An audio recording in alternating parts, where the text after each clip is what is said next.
All right, folks, welcome back to the show. Today's episode is something truly special. We're diving headfirst into one of the most iconic RPGs of all time, the Elder Scrolls IV Oblivion. But not just any version, we're talking about the remaster. And yes, it is finally here. The gates of Oblivion have reopened, and they've never looked so good. Or have they? Martijn has played the game for a few hours. I haven't. But the way we're going to do this, for the first time ever on the Finer Games Club, we're going to have live gameplay by none other than Foodie. And he will walk us through the game, and I'll comment on it, and we'll see where it takes us. All right, let's dive straight into it, shall we? Let's Here we go. it. Yeah. So here's my beautiful character. Of course, the classic Oblivion thing that you have to do is you have to start as a kind of like plate armor warrior dude, right? Absolutely. That's what I did. I mean, what else am I going to do except make an Imperial that kind of looks like me and wears heavy armor and a sword and a shield? I mean, I have zero creativity in that sense. Only the boring people start with the stealth archer, right? But I'm also not one of these people like who comes up with intricate backstories that informs the way my character acts within the world. I'm just a guy who hits things. Just bang, bang, bang, nothing else. Yeah. Yes. I'll use persuasion occasionally. So. Did they change that minigame at all?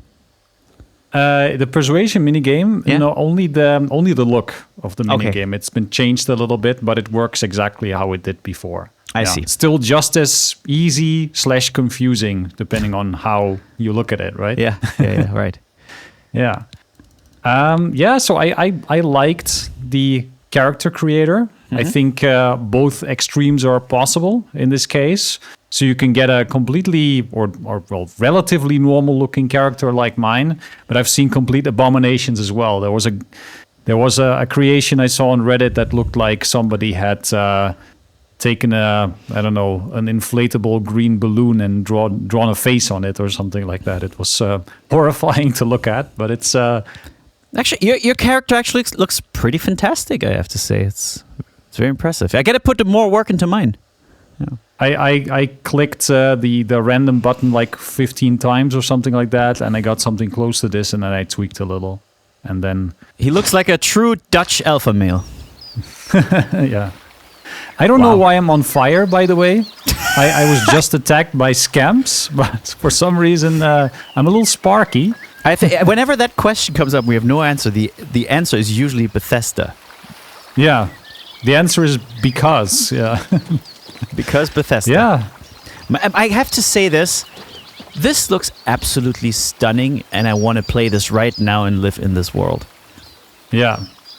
My impressions of the color scheme and the look, now that I've played it, are a lot better than those initial screens. No, this scratches the itch. I have to say, Yes, definitely. This is the deep saturated green that I was missing from the original leaked screenshots. Absolutely, yeah. It definitely gives me that Oblivion feeling. It looks so different than Skyrim. This game, so different. It's not even comparable. It's so funny because I feel like it shouldn't even matter. But one of the reasons I never quite clicked with Skyrim in the same way as with Oblivion is that I'm just not too big on snowy sceneries. Like if that's the only thing you get, I need something in contrast to that. It's just too cold and bleak for me.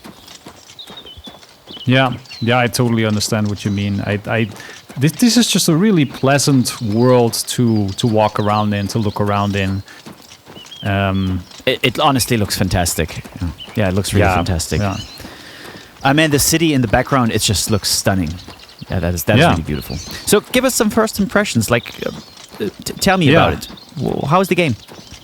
So for me, the remaster is extremely faithful to the original. Like so faithful that my brain is kind of telling me that this is Oblivion from 2006. Like somewhere it's my brain telling me like, okay, this is what it looked like back then. Although I know that that's not correct.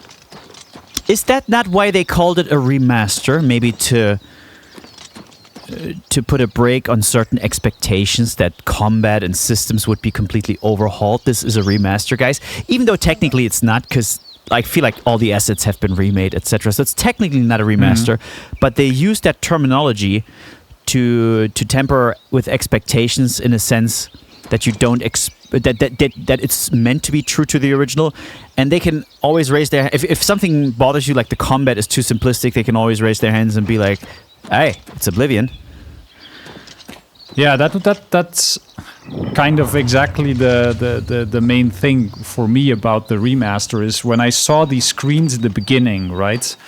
I actually thought, well, why are they even calling this a remaster? This is a total remake. Yes. Because it looks so different, right? It's all of the assets, the textures, the characters, everything is completely remade. But that is mostly on the graphical front, actually. The graphical front is completely overhauled, but the rest is almost a carbon copy of Oblivion as it was in 2006.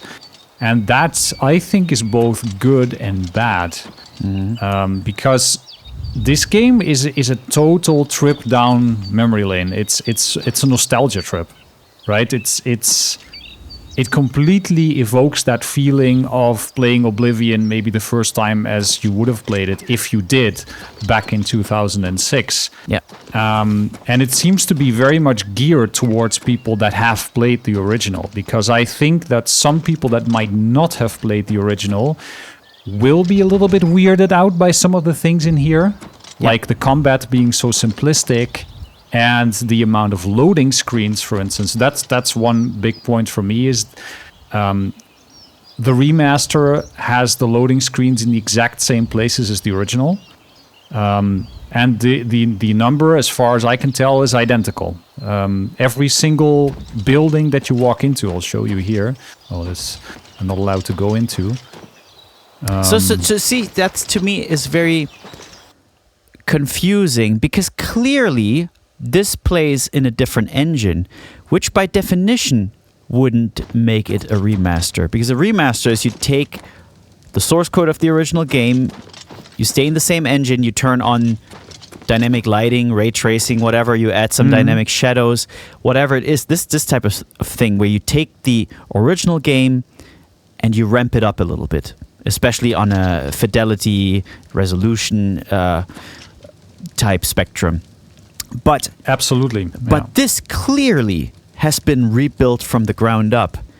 Only that no true creative choices have been made to alter the original. So it's almost like a remake posing as a remaster, if that makes sense. It's a very, very strange middle of the uncanny valley in between a remake and a remaster. Though technically, I think it is a remake.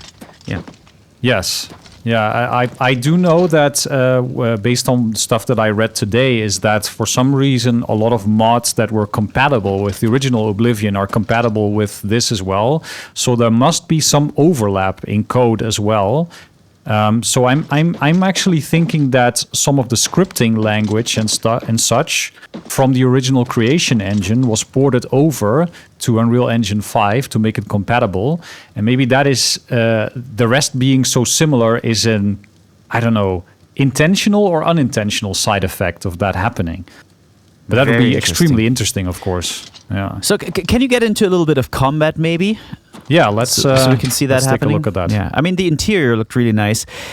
Yeah. I really think there shouldn't be a loading screen there.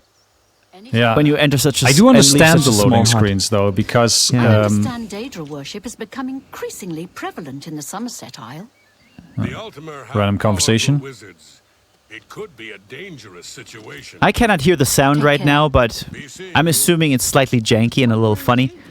Yeah, it's typical kind of Oblivion Oblivion conversation. But you know what? I'll be honest. If it's just a better looking version of Oblivion, I'll be fine with that. I wanted to replay it anyway, sometime down the line. Okay, here we go.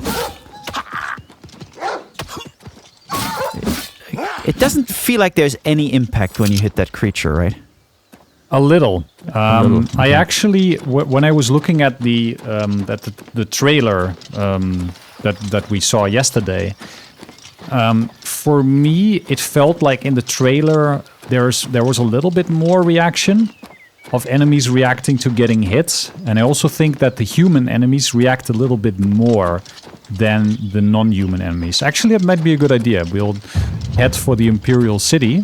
Stop and right there. we'll do an arena fight. Stop right there, criminal scum. Then pay with your blood. You can use the fast travel system. I can show you the map as well. I like that they kept all the memeability in this. I think that's a very good thing. Yeah. I mean, just look at this. Yeah, that's Doesn't gorgeous. this look fantastic? That's gorgeous. You just want to be there, right? And with Skyrim, I never felt like I wanted to be there. It looks cold and uninviting, but this, I want to live in that world. And also, look at the character model. That's very good. Nice armor. The shield looks absolutely amazing. Yeah. Yeah. And this is just a blade shield, right? Yeah, look at that. Look at the reflection on the shield. Yeah, and also, the grass looks also a lot of foliage there. Very dense. The modeling the modeling work that went into this is absolutely fantastic. They did really well, and I even kind of like the animations, the third-person animations. They look a lot more natural than the Oblivion animation. The running animation, I'm a little bit on the fence about. I'll show you what it looks like. This. Yeah, I can live with that. I'm gonna play first person anyway. Yeah. Yeah, I don't know how many people actually play this third person. It just looks a little Naruto for me. Yeah, so can you go into one of the menus maybe? Yeah, sure. I'll open the map. So here's the map. Like, I really enjoy how that looks. Because there is a clear mark of the original game in there. There's so much DNA in there, but it looks like ever so slightly, just a bit cooler. Like a slightly and there cooler are version. categories now as well. So they are color-coded by the type of category they are. So like forts are light blue.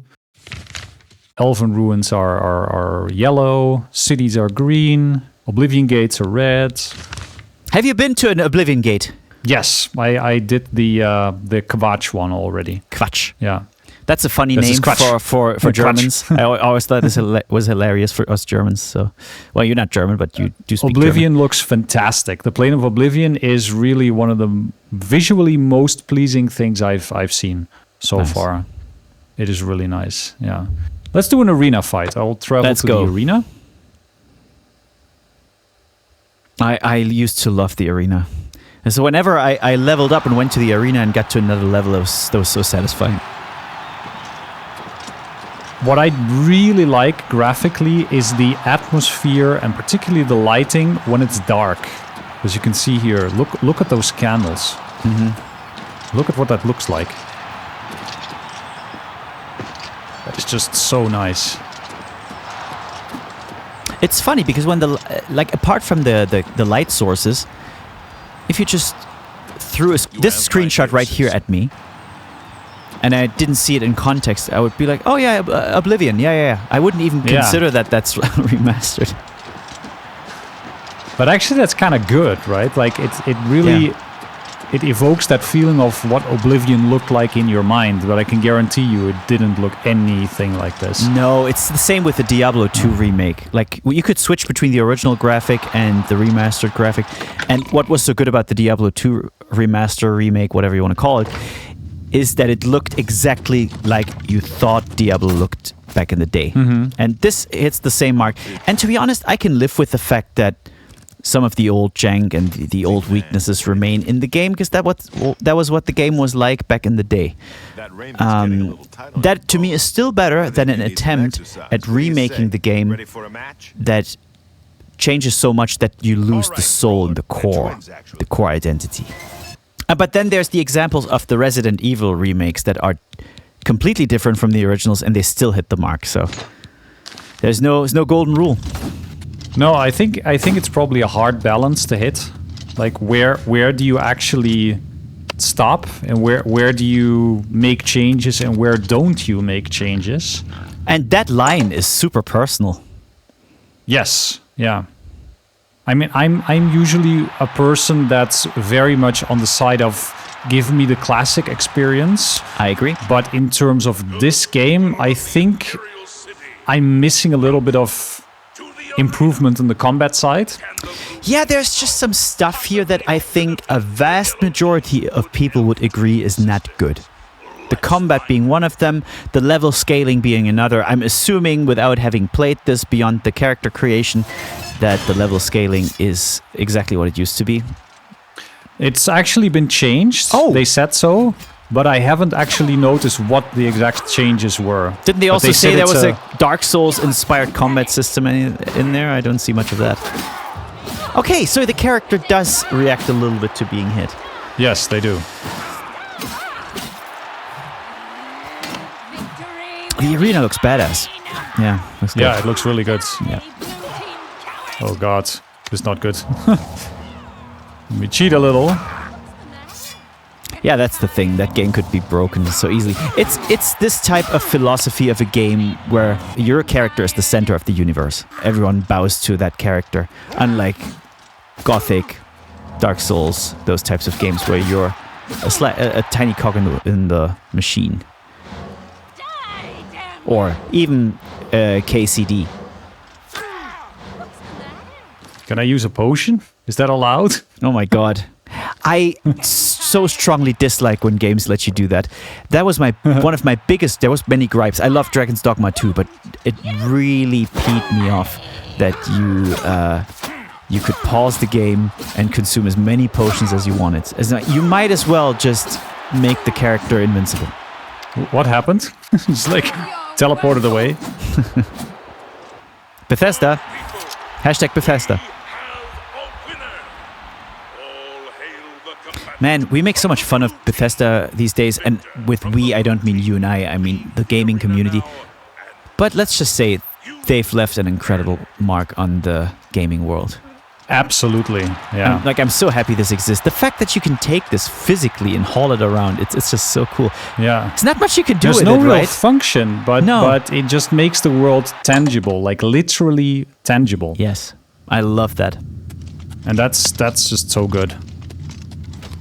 Yeah, like look at The Witcher 3. Like all these inventory items in The Witcher 3, they don't actually have any 3D assets that live inside the world. Like if you loot a chest, there's no actual items in it that you can drop.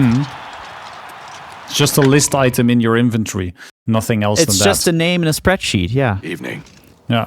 And here I can drop anything here. It's simulated. Yeah, it's crazy. Yeah. If I drop this Quirus, for instance, see, it has an actual model.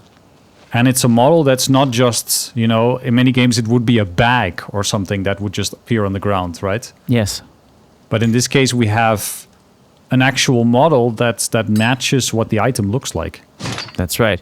And you know what? What's amazing about the creation engine? People like to make fun of the creation engine, and so do we, surely, but because of all the drawbacks it has, right? But it has some amazing feats. For instance, like let's say you're in Elden Ring. You encounter an NPC that gives you a quest, then you fulfill a certain set of criteria, and then you sit down at a site of grace, and you basically rest and sleep. And then the character will have moved to another place in the world. But that character will have teleported.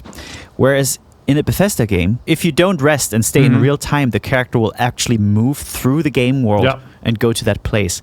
That to me is beyond cool. Again, not much of a tangible effect, but it just sells you the illusion so well. Yeah, it's an actual living world that you happen to be in. Oh, look at that. And where things kind of happen logically, right? This is Oblivion doing Skyrim better than Skyrim. Yeah. This is Cloud Ruler Temple.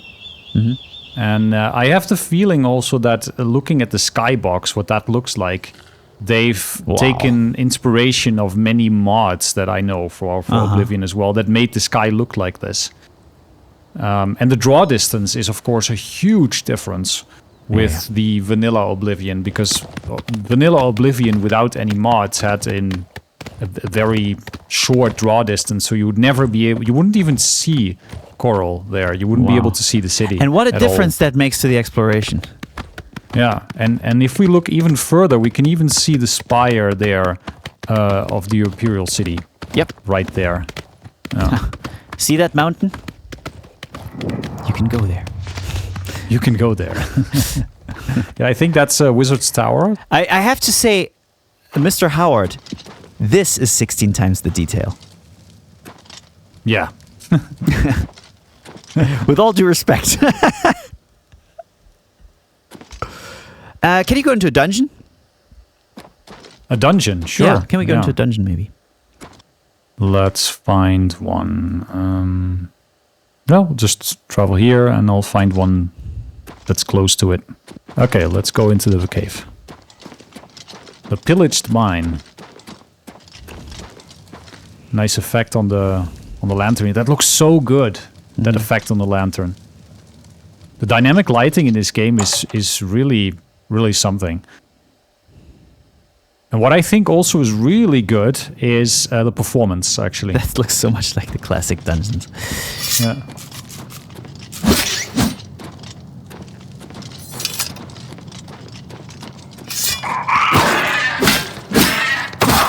I mean, the level design in those dungeons is not incredible, to be honest.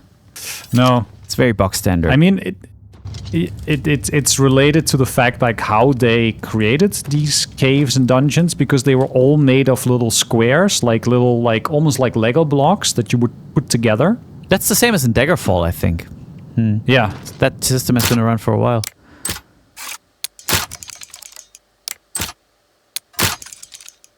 Yeah, I suck at this, as you can see. Yeah. Safe scum. Yeah. I like the menus as well. Let's take a quick look at the inventory menu, actually, how it works. So you have, of course, the tabs that look pretty much like classic Oblivion, right? How you expect it. But you actually have it's a bit smaller, so more things fit. And you have this like sorting mechanic now, so you can sort by name. You can sort by I think this is the durability. Oh, don't we love weapon durability in video games? Yeah. I can sort by damage, sort by weight, sort by value, and that's super nice because sometimes you're carrying a ton of crap and you don't know what is so heavy that you're wearing, right? Or that you're holding, and it's pretty easy to see now. It really looks good. But they also didn't trade it in for like a super modern looking UI. There's still a sense of nostalgia to these, which I really like. Yeah, a bit large, a bit console-y, but that of course is logical with Oblivion being like a console RPG. At least in the beginning. Pre-OLED monitors. Yeah. You know, nowadays I'm sitting here with my 30-something inch monitor, but back in the day we had these tiny, what are they called, TFTs? CRTs. CRTs, sorry. Well, if it was a flat panel, it would have been a TFT, but yeah. No, I certainly didn't have that. But and still, because my mind was so much younger, still I felt like I was part of the world, even though now in comparison it looked like a freaking post stamp.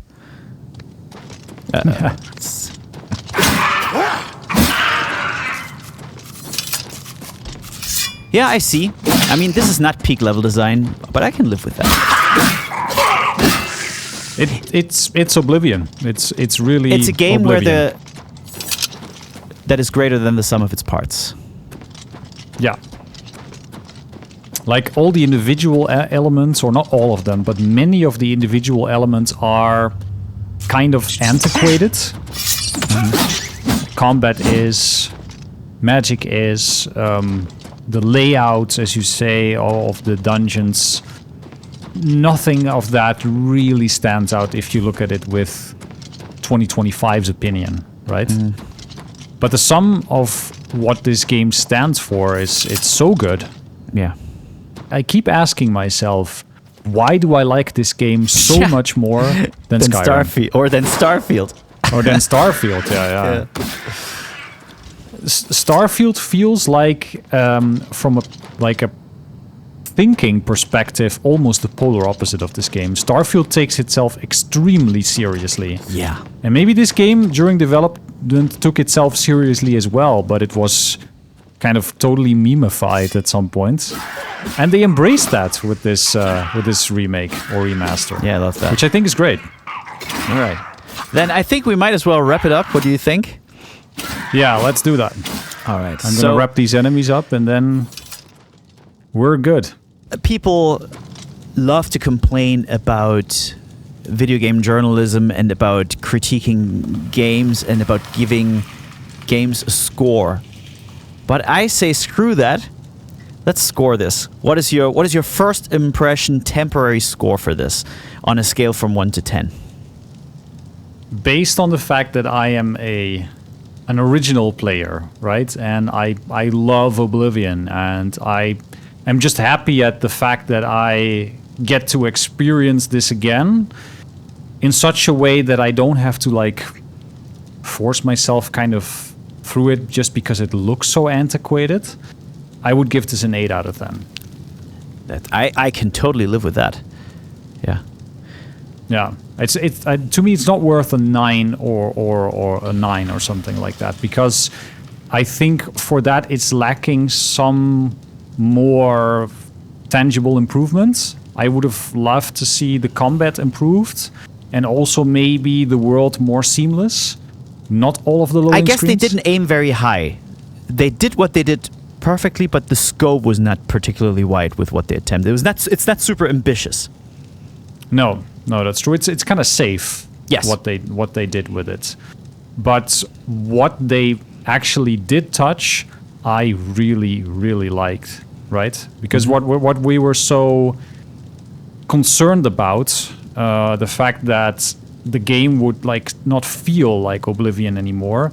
That's definitely not a concern. This game feels and lives and breathes like Oblivion from 2006, and that's for better really and for good worse. thing. For better and for worse. For better and for worse, yeah. Okay. For better because it makes us feel like, yeah, we're still playing Oblivion. For worse, because with all of the positive quirks, all of the negative quirks and negative design elements, I think, in Oblivion came along with it as well. And again, I'm perfectly fine. I'm perfectly accepting of that. And I'm sure I'm going to have a blast with this one. I'm very excited to dig into it. And I hope so do you out there. Please leave us a comment down below. What do you think of this remaster? Is it a remake? Is it a remaster? What's your opinion? What's your first impression? Please let us know. We're trying to build a community here with like-minded people, or also people who have a difference of opinion, but we all have one thing in common. We love video games. So let's talk about them. This is the Finer Games Club saying goodbye. See you very soon. Bye. See ya. Bye. Bye-bye.